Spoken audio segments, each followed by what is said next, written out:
Cuadernos de lectura. Apuntes para armar un escritor. Somos Jessica Prado y Mónica Quintero.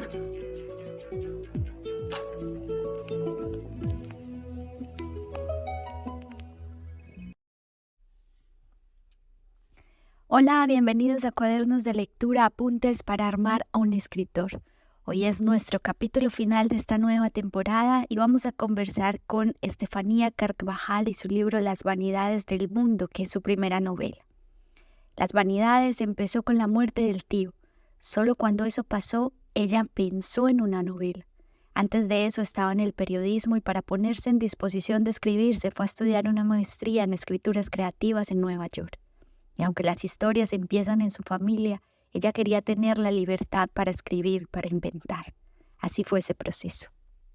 Las vanidades del mundo nació, fue un proceso largo y nació cuando murió mi tío. Digo que nació porque esa fue como la semilla del libro. En ese momento pues yo no estaba pensando en hacer un libro ni en hacer una novela. Yo estaba trabajando en El Colombiano con todo lo que implica trabajar en un medio de comunicación. Eso significa poco tiempo para escribir, pero sí sabía que quería escribir. Entonces me fui a hacer esta maestría más como una excusa o como una manera de obligarse también a ponerse en disposición de lo literario. Entre otras cosas que estuve escribiendo en los primeros meses de la maestría, más como exploraciones, cuentos, retomé esta idea que había nacido con la muerte de mi tío y que se había ido incubando con los años, que eran un montón de preguntas que yo tenía sobre los secretos de familia, de mi familia. Entonces cuando empecé a escribir me di cuenta que no iba a ser suficiente con el material no ficcional que yo tenía, ¿cierto? Y tampoco mi intención era hacer una crónica sobre la familia, sino hacer una historia que pudiera ser la historia de cualquier familia y que pudiera conectarse, cualquier persona pudiera conectarse con esa historia. Y por otra parte, yo tampoco quería no quería hacer una investigación, además no tampoco tenía como los recursos para hacerlo, porque por un lado estaba lejos, por el otro lado empezar a escarbar en la familia hubiera generado fricciones que yo no quería, que eran innecesarias. Entonces, también por eso decidí irme por el lado de la ficción, porque eso me daba libertad primero para contar lo que yo quería contar de la manera en que yo quería contarlo, sin necesidad de primero estar atada a una historia, y segundo estar atada a unos personajes que eran reales. Yo no quería que fueran unos personajes reales, quería crear unos personajes a partir de cosas que finalmente toda la literatura está hecha de eso, ¿cierto? De materia prima que se convierte en ficción gracias a unos procesos y a la libertad que permite eso, pues en comparación con no ficción. Yo había escrito no ficción, me parece mucho más difícil escribir no ficción por el compromiso ético con el lector. También quería como no tener ese compromiso, más libertad. Esta era como la primera exploración que yo hacía libre. Digo libre porque yo era pues soy periodista, cada vez escribo menos periodismo, pero sí, en ese momento venía del mundo del periodismo que implica tanta responsabilidad. Para descubrir su voz en la novela, Estefanía emprendió un viaje en dos direcciones. Por un lado, la estructura formal tomada de su experiencia como periodista, y por el otro, la libertad narrativa que le brindaba la ficción. En la búsqueda de equilibrio entre ambos caminos, se acompañó de lecturas y personas que jugaron un papel decisivo en el resultado final de Las vanidades del mundo. Sí, es la estructura, claro, cuando vos miras la estructura del libro, pues hay un primer capítulo que es como medio introductorio, te pone en situación y después empiezan todos esos capítulos que dicen preguntas a... y claro, yo llegué viciada con todos los vicios del periodismo a escribir, a tratar de escribir literatura. Y entonces, antes de que el libro tuviera la forma que tiene, yo había hecho otros ejercicios. Yo quería hacer como unas medidas, como unas entrevistas en que solo se escuchara la voz de quien responde, la voz del personaje, y escribí así como 2 o 3 capítulos, los primeros. Mi asesor de tesis en la maestría fue Sergio Shefek, un escritor argentino que murió hace el año pasado, hace un par de años, que en paz descanse Shefek, y que me armó el libro. Pues sin Shefek no hubiera logrado esa estructura. Y es que me dijo como, che, está bien, no con mucho entusiasmo. Shefek no era de mostrar muchos entusiasmos. Pero me dijo, pero pues puedes caer en la trampa de lo pirotécnico sí, le falta sordidez, me dijo. Y me presentó a un autor austriaco que se llama Thomas Bernhard, y me dijo, mira lo que hace Bernhard, y es, básicamente lo que hace Bernhard en sus novelas es usar una cita directa que mezcla con unos parafraseos. Y cuando yo empecé a leer a Bernhard, entendí que era lo que me quería decir y empecé a reescribir esos primeros capítulos, y el experimento funcionó. Me gustó esa voz que encontré, porque entonces yo tenía unos testimonios directos muy, muy pintorescos, de unos personajes muy paisas, pero eso me impedía que hubiera un narrador más poético, que entrara a quebrar la estructura. Entonces, gracias a Shefek encontré esa voz narrativa y poética, más narrativa que poética, ¿cierto? Yo soy más narradora que poeta. A los poetas los envidio mucho, muchísimo. Pero también trato de aprender de ellos, y cada vez leo más poesía, cada vez me interesa más lo poético que lo narrativo, aunque no escribo poesía. Pero sí, finalmente así fue como llegué a esa estructura, en procesos de reescritura. Eso fue lo que pasó. En Las vanidades del mundo hay una indagación por buscar la identidad mientras se entiende la vida familiar. La familia es un tema en la literatura y, por supuesto, esas preguntas sobre la familia también las tenía Estefanía. Mientras escribía, tuvo que enfrentarse a muchos miedos que la novela y la escritura le ayudaron a superar, o por lo menos a enfrentar y a saber de ellos. En ese proceso apareció, por ejemplo, que la narradora tenía que verse más, decir más. Y así fue. La familia es un tema súper importante en la literatura, y sigue apareciendo, y grandes obras de la literatura son novelas o grandes épicas sobre la familia. Entonces, pues yo no me estaba inventando nada nuevo, ni tampoco me estaba inventando preguntas. Yo creo que son preguntas con las que uno nace y crece, ¿cierto? ¿Quién soy? ¿De dónde vengo? Y cómo ese de dónde vengo determina quién voy a ser. Y pues a mí de niña y luego de adolescente, ya no tanto. Me preocupaba mucho ver a mi abuela, me preocupaba mucho ver a mis tíos, y ver en ellos como un fantasma de la soledad, que estaban en mis primas también, ¿cierto? La soledad se había instalado en muchos miembros de mi familia, y a mí me preocupaba que a mí también, que ese también fuera mi destino, ¿cierto? Que yo también estuviera un poco condenada a estar sola y a no encontrar o una pareja, o a no lograr una familia, ¿cierto?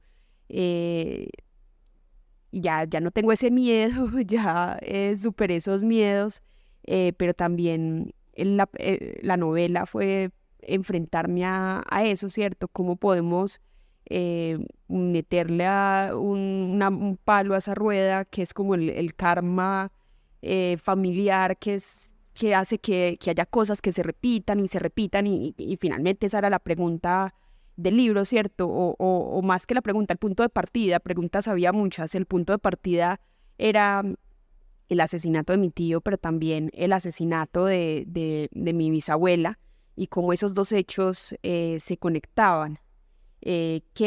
¿Cuál era ese hilo aparentemente invisible o inexistente que unía estos dos hechos violentos y que marcaba el destino de los miembros de esa familia?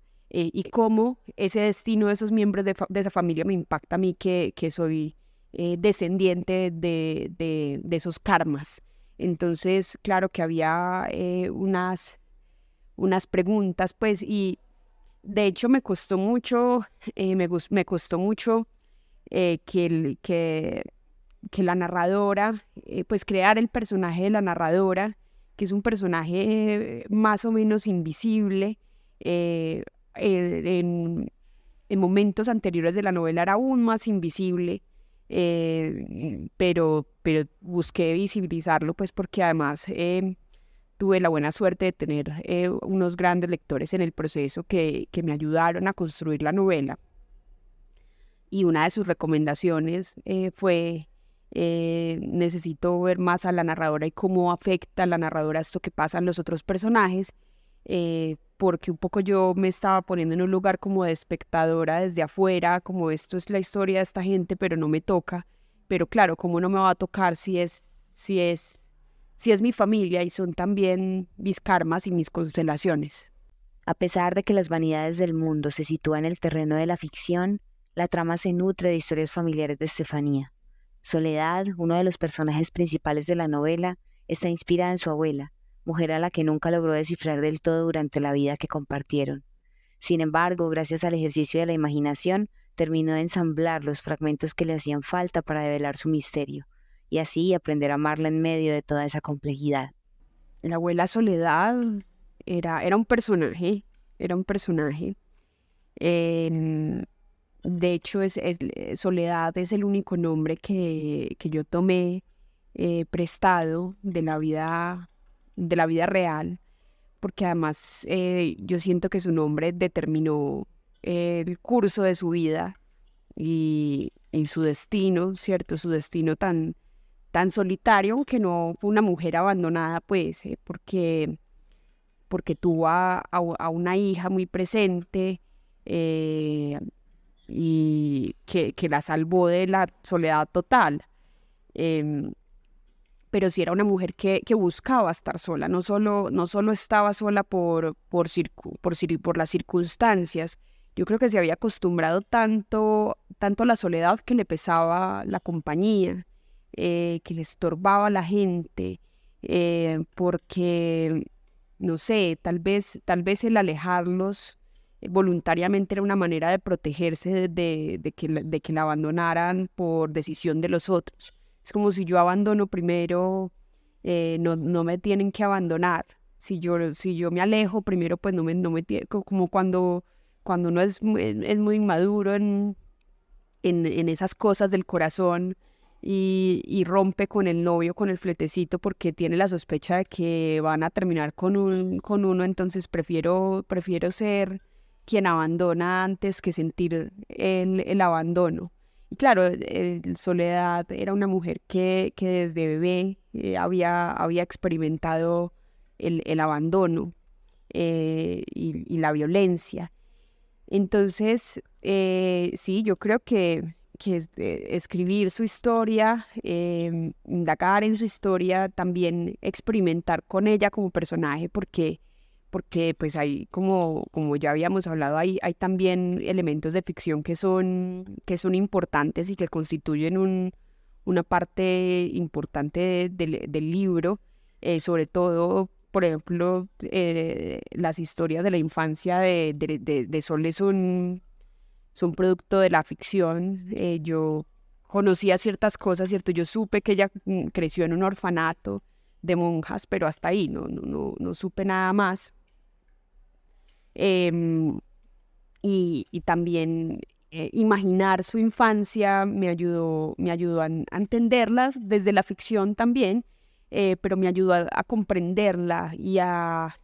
Realmente yo no tenía nada que perdonarle porque a mí ella no me había hecho nada, pero sí a gente que yo amo mucho, cosas que me habían dolido mucho, que incluso en el libro no están porque no era tampoco el lugar para esos dolores, ¿cierto? Hay dolores personales que uno guarda también en la que hacen parte de la intimidad y que no es, me parece que no había necesidad de hacerlos explícitos, pues no todo no todo hay que contarlo, también hay que saber dónde hay que callar.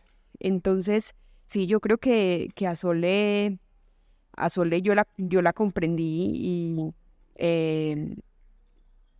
y la amé y la amo y amo su recuerdo y pienso mucho en ella y quizás es mi muerto más presente. Uno tiene muchos muertos y la vida le va cargando a uno como esa maletica de muertos y Sol es el muerto en el que más pienso, el que más recuerdo en la cotidianidad y es lindo porque la recuerdo con alegría desde el humor, desde su sentido del humor, porque pues a pesar de su destino tan trágico no era sí era una mujer triste, pero también era una mujer que tenía capacidad de reírse. El tío es otro de los personajes más importantes del libro. Junto con la abuela aparece en el primer párrafo y fue el que detonó en la vida real la escritura de la novela. Es un personaje que quedó incompleto, dice Estefanía, porque no quería que se supiera todo sobre él. Quería que quedara ese vacío que deja una muerte temprana, un asesinato. Ya no lo puede conocer. Y en ese vacío también hubo muchos retos en la escritura.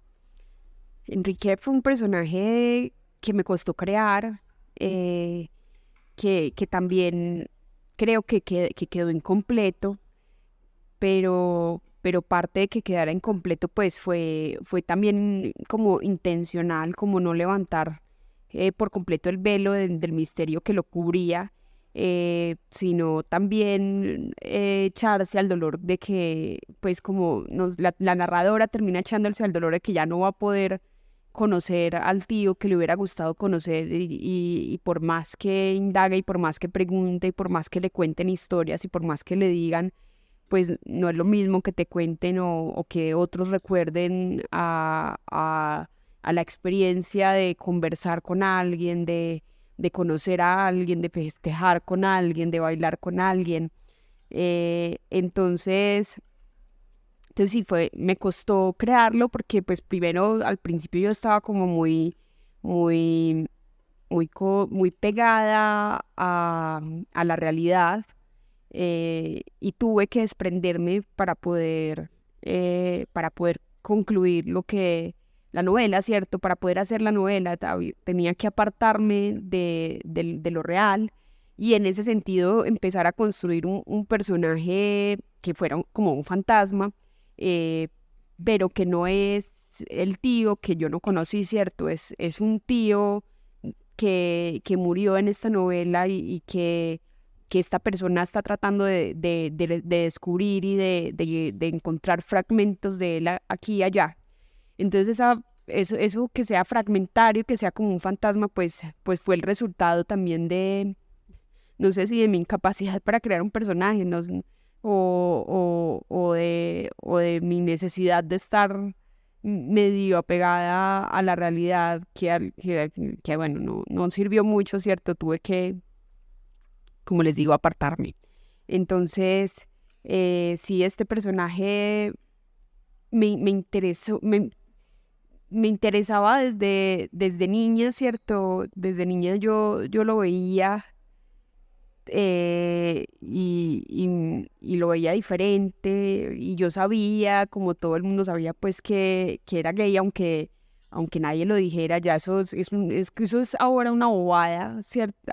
Eso es ahora una bobada, pero hace 20 años no. Es muy extraño y es muy, muy tremendo cómo ha cambiado de rápido la manera en que percibimos el género, en que percibimos las diversidades sexuales, en que aceptamos y comprendemos y abrazamos las diversidades, porque pues hace 20 años todavía en mi casa no se podía decir que el tío era homosexual, pues es muy loco, qué rápido cómo ha cambiado todo.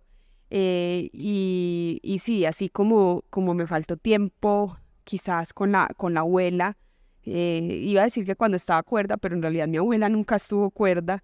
Sí con el tío, a mí me hubiera gustado tener más tiempo con él, y por eso la narradora también le repite todo el tiempo como qué pesar, hombre, que te moriste tan rápido, que te mataron tan rápido. Es que si hubiera tenido más tiempo, más tiempo, pero también tiempo, ¿quién? ¿Cierto? También el tiempo era un deseo un poco egoísta, porque mi tío tenía una vida de esas que uno sabe que en cualquier momento se acaban, y de esas vidas como predestinadas a la muerte prematura, porque él tenía una vida muy autodestructiva. Entonces también una vida más larga hubiera, no sé, prolongado su dolor y su sufrimiento.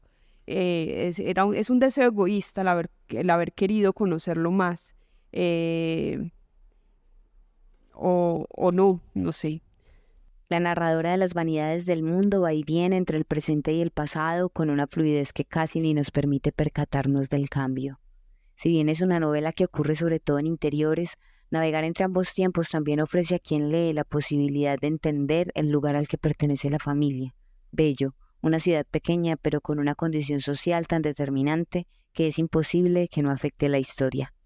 El contexto es inevitable que aparezca en una novela. Bueno, no, mentiras, no es inevitable. Hay novelas que tienen una capacidad impresionante para poder ubicarse en cualquier lugar y en cualquier momento.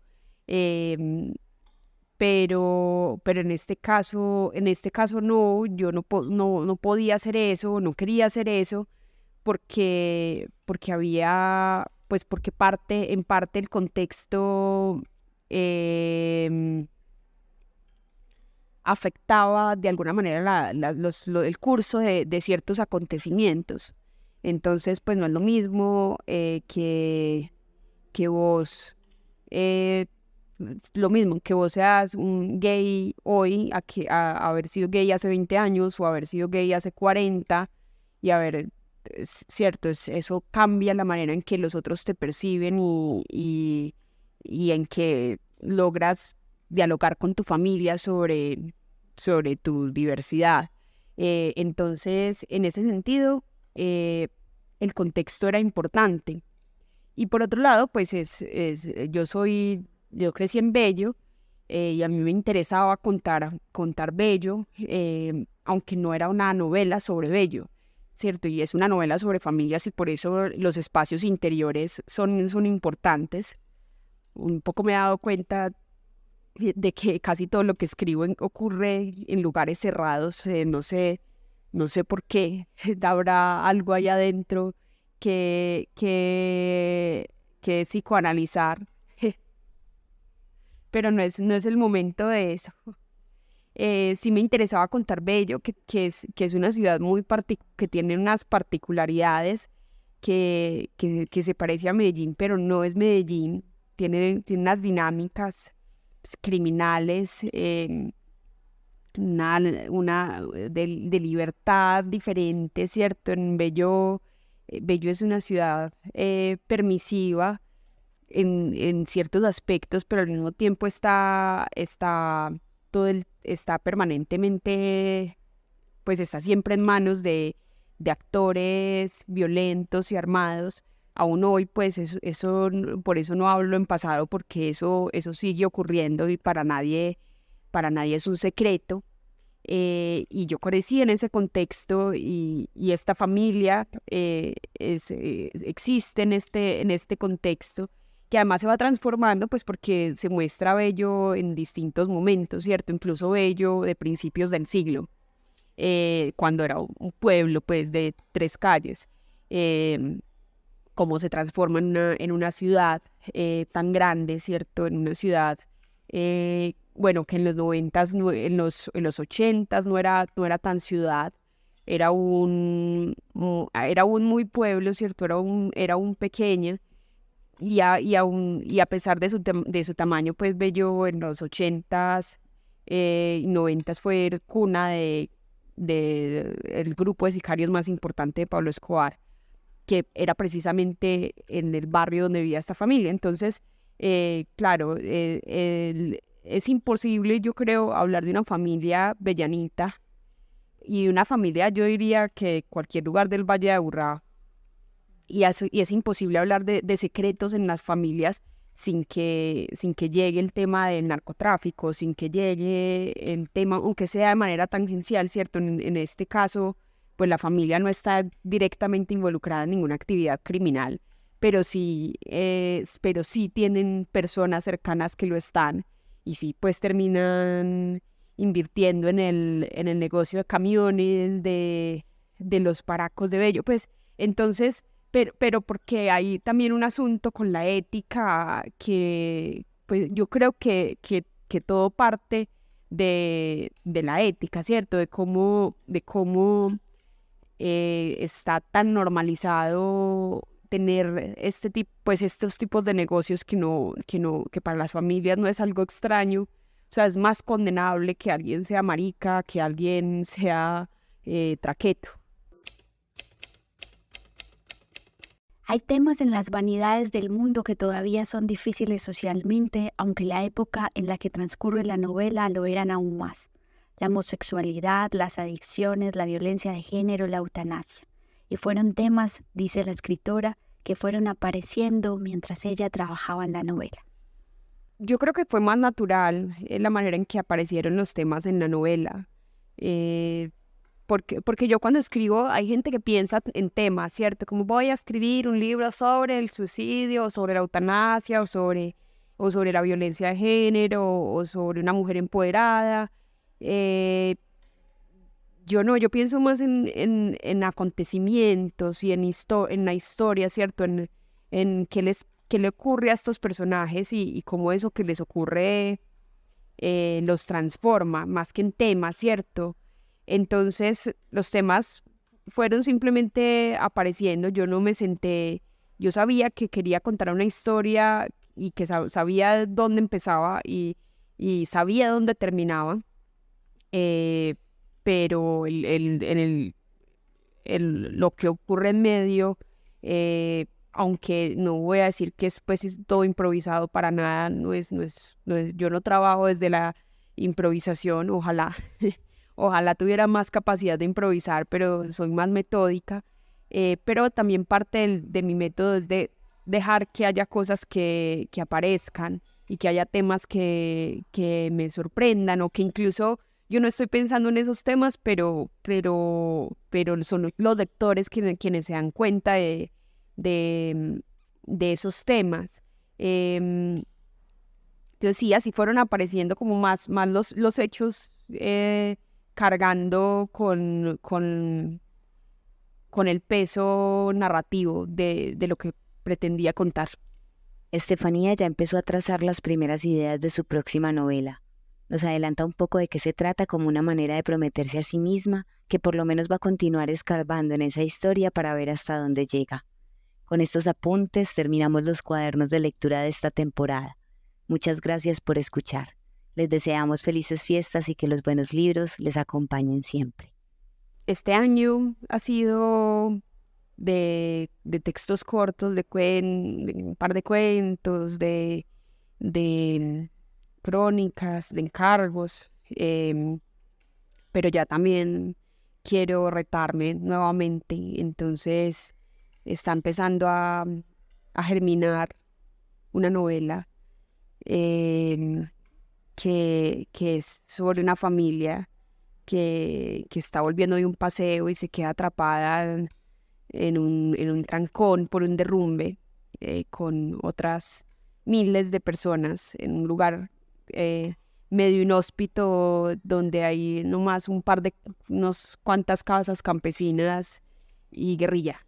Entonces, bueno, apenas está germinando, ¿cierto? Eso puede nunca ocurrir también, ¿cierto? Entonces, no sé por qué construir una historia podría decir difícil, pero quizás me quede corta al nombrar la dificultad que implica llevar un proyecto de largo aliento a término, a un feliz término. Entonces, esto es una promesa que hago en este podcast, también para obligarme a escribirla, porque solo cuando uno promete y se compromete es que ya tengo que hacerlo, porque si no, qué oso. Este fue un podcast hecho por la Fiesta del Libro y la Cultura de Medellín y la revista Generación del periódico El Colombiano. Cuadernos de lectura. Apuntes para armar un escritor.